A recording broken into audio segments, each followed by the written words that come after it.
crois que notre génération doit savoir que la bête de l'événement est là. Et elle arrive. La bête de l'événement est là.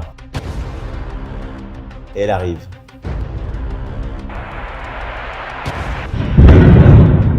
Des éclairs de feu dans la nuit. La terreur aussi. La Russie vient de déclarer la guerre à l'Ukraine. Nous, les États-Unis d'Amérique, sommes aux côtés du peuple ukrainien. Parmi les sanctions déjà prises par les États-Unis, le gel des avoirs de la Banque centrale russe, le gel des actifs d'oligarques et des restrictions d'exportation technologique.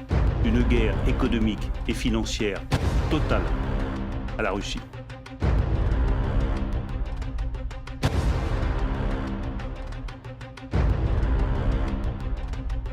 Le gaz fourni aux pays inamicaux sera réglé en roubles. En d'autres termes, nous prévoyons d'abandonner toutes les monnaies indignes de confiance. Et le rouble est revenu au niveau où il était avant la crise. Et du coup, qu'est-ce qui est en train de se passer? C'est que la Russie a dit, mon pétrole ou mon gaz à partir de maintenant, je le vendrai en rouble ou en or. Maintenant, quelques mots importants, très importants, pour ceux qui seraient tentés de s'ingérer dans les événements en cours. Quiconque essaiera d'interférer contre nous, et plus encore de créer des menaces pour notre pays, pour notre peuple, doit savoir que la réponse de la Russie sera immédiate et mènera à des conséquences auxquelles vous n'avez jamais fait face dans votre histoire. Russie, regardez ces images qui font la fierté de Moscou ce matin. Le tir réussi d'un missile balistique Sarmat, capable de raser, nous dit-on, un territoire grand comme la France. Le danger d'une troisième guerre mondiale est grave, il est réel, on ne peut pas le sous-estimer.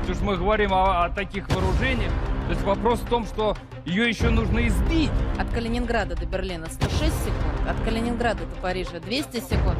Quelqu'un souhaite s'ingérer dans les événements actuels entiers, alors il doit savoir qu'ils créeront une menace géopolitique pour nous et devront savoir qu'il y aura une réponse, une frappe de réponse. Rapide. Nous avons pour cela tous les instruments. Des instruments que personne n'a aujourd'hui. Mais nous utiliserons ces outils si c'est nécessaire. Et je souhaite que tout le monde le sache. Dans une semaine, si Dieu permet, je vous explique, verset biblique à l'appui, la troisième guerre mondiale entre la France et la Russie. Quelle est leur place dans l'échiquier prophétique? Pourquoi Paris peut être rayé de la carte dès le mois de septembre?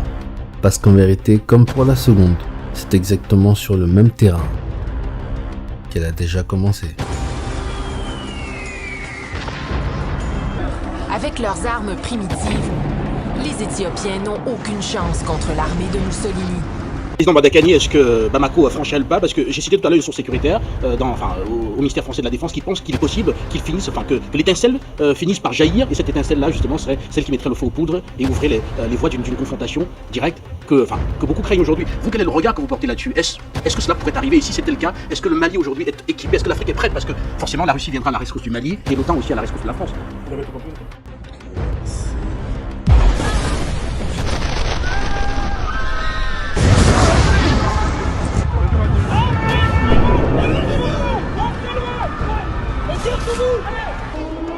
Qu'est-ce qui se passe? Oh merde.